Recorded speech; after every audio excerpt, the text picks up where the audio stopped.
Let's prep my rice for this week.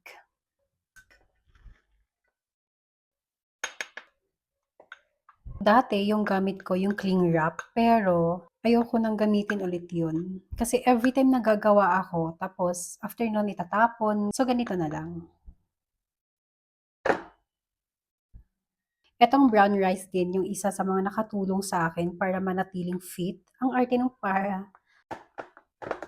Etong malalaki, this is for my lunch. Ito yung nagiging rice ko sa lunch. Tapos, etong cute naman, etong cute size, etong ginagamit kong rice pag gusto kong mag-rice sa dinner. Kasi may mga times pa rin naman na, lalo na pag ang sarap-sarap ng ulam, ganyan.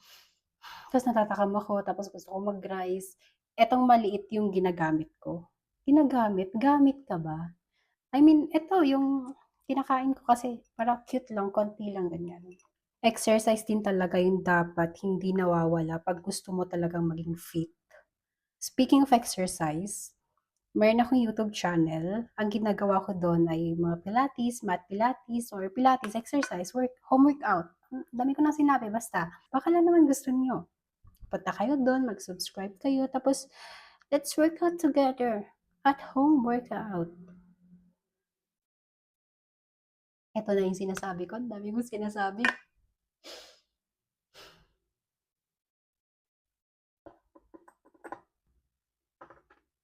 Wait lang, dapat organize sila.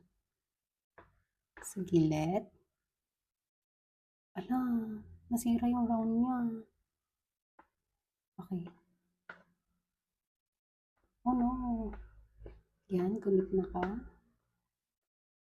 Ala. Alam mo naman.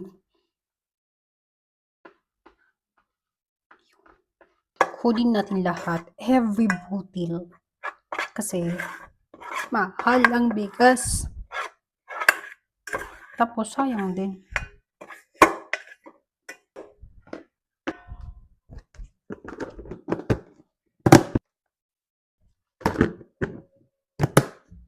And that's it. I-freeze na natin siya.